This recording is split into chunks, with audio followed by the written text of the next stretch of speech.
sa kay babati niya karon nga ko dalang kwarta. Saka man short man, may nagsabton ko niya. Ita gini. Narbaho tayo nga. Nanarbaho ang tatuod pero di pa nagana ra sa utang. Pero hinuon.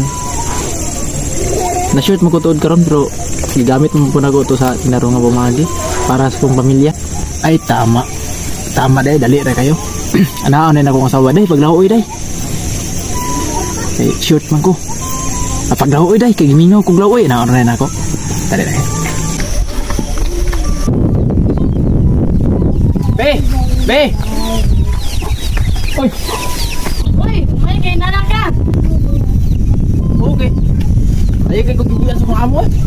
Paglahoy be. Ina na paglahoy eh. Ay maglaw eh. May mamang sildo.